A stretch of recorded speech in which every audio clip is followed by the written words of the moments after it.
ætlum við að skoða aðeins útreikninga á mólum og grömmum af efnum. Að taka nokkur dæmi. Ég mæli með því að alltaf þegar við reiknum svona dæmi að við setjið á pásu og reiknum sjálf áður en að við skoðið svarið til að gá hvort að þið séu að hugsa þetta rétt.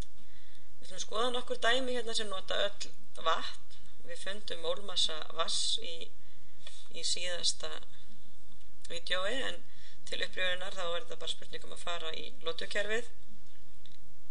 Vetni hefur massan 1, súrefni hefur massan 16, það eru 2 vetni í H2O, þannig að það eru 2 þá, 2 er 1, pluss 16, svo að mólmassi vatns er 18. Áður en við reiknum alls svona dæmi þurfum við að hafa mólmassan. Þannig að nú er ég hérna með efni þar sem að hvert mól er 18 gram. Þetta mólmassin er 18 gram af mól. Sem þýðir muniði 1 mól er 18 gram. Og ég er með 3 mól. Það eru 3 mól af vatni. Það verður að spyrja hvað er það mörg gram. Nú ef 1 mól er 18 gram, þá hljóta 3 mól að vera 3 sinnum meira, er það ekki? Svo við segjum bara 18 sinnum 3 og einingarnar höfum við hérna með, það styttast út og 3 var 18 eru hvað, 54 er ekki? Þetta eru þá 54 grömm. Þegar ég segi grömm deilt með mól sinnum mól, þá get ég strika mólin út á móti hvert öðru og eftir standa bara grömm. Mjög sambærilegt dæmi, 0,2 mól af H2O. Mólmassi H2O hefur ekki breyst síðan rétt áðan, né mun hann gera það. Þetta eru 18 grömm per mól og við getum leyst þetta á nákvæmlega sama hátt. Við segjum bara mólin, nú er þetta 0,2 mól, sinnum mólmassin og það er ágætt að hugsa sig aðeins ég er með 0,2 mól, þetta er hvað, 1,50 úr móli, þannig ég hlýt að ég að fá útkomu sem er töluvert minn en 18, ég er með miklu minn en 1 mól, svo ég hlýt að fá einhverja tölu sem er miklu minn en massi 1 móls, en það passar það þegar við margföldum þetta saman, 0,18 sinnum 0,20, það fáum við 3,6 grömm, eða ekki? Og alveg eins og áðan þá styttast mól undir striki á móti mólum ofan á striki.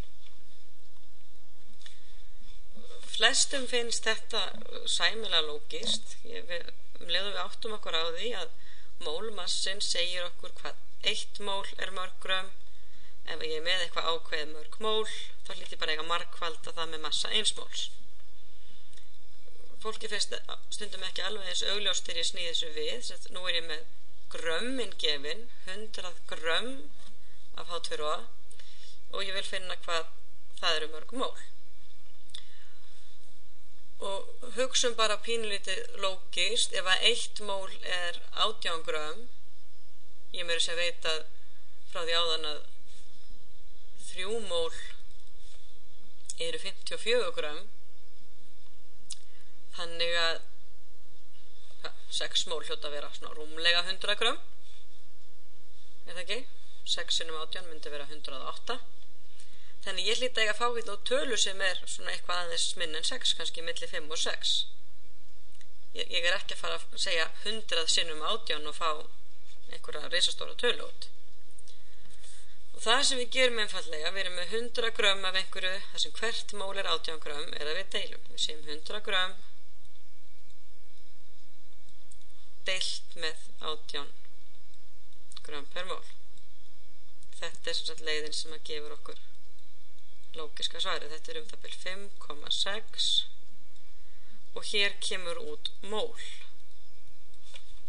Og það er smá útreikningur sem þið getur kannski skoðað, en það er svona grömm deilt með grömmum og mólin hérna eru 2 undir striki sem því þau enda, þetta er eins og 1 deilt með 1 deilt með mól. þá endar það upp á striki.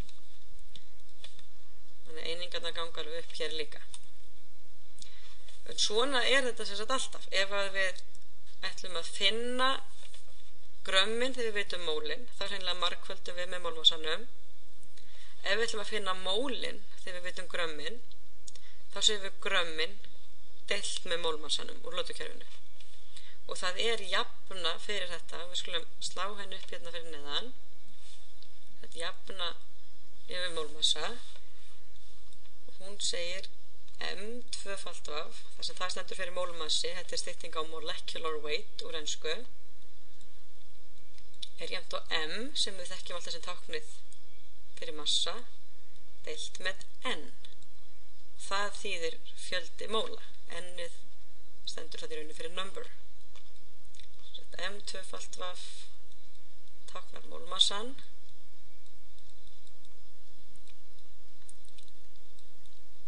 Og við mælum hann í grömm per mól.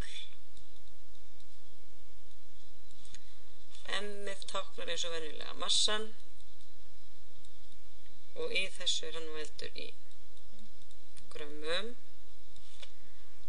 og N fjöldi móla eða mólfjöldi.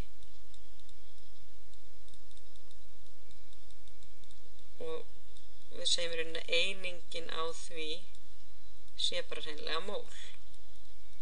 Þannig að einingarnar ganga mjög vel upp. Það grömm per mól, eða grömm deilt með mólum hérna megin, vinstra megin, jafnt og grömm deilt með mólum. Þessa jöfnu hægt að nota alveg jafn mikið og lógík í að leysa dæmi eins og þetta fyrir ofan.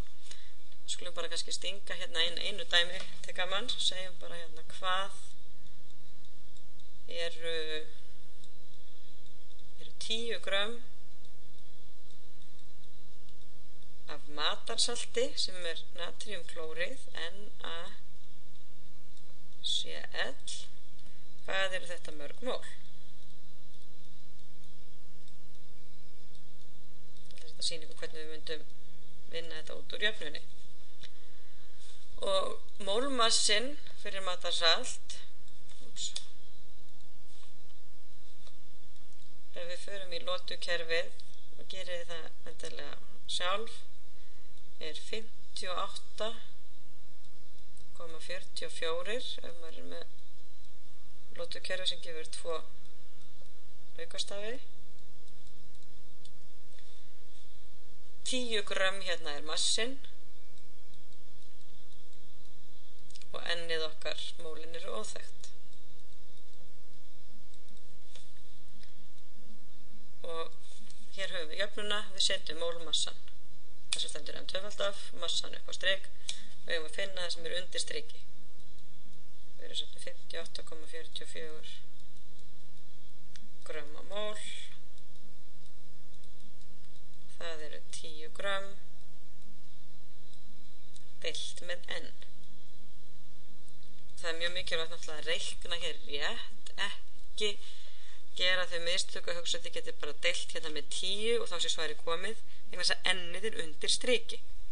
Við þurfum að byrja á að margfalda með N-inu báðum megin, svo það sé ekki lengur undir striki. Þá fáum við N sinnum 58,44 jafnt og 10. Þannig að það sem þarf þá að gera næst er að deila með 58,44 báðum megin. Þetta er bara alveg eins og í vastdæminu áðan, nema þá gerðum við þetta á lógík.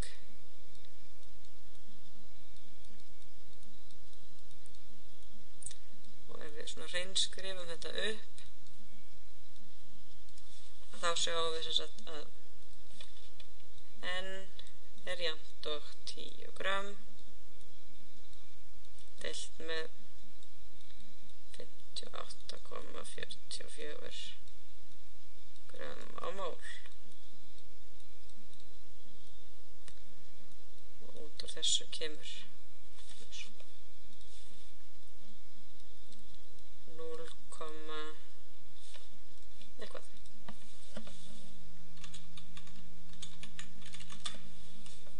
0,17. 0,17 mól þá.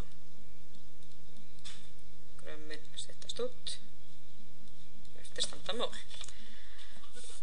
Það að sjálfsögðu alltaf hægt að reikna þessi dæmi svona, en það samt ágætt hreinlega að kunna hitt utan að eins og ég sögðu það, að ef ég á að finna mólin, þá margfalda ég fyrirgefið, ef ég á að finna grömmin, þá margfalda ég mól og mólmassa.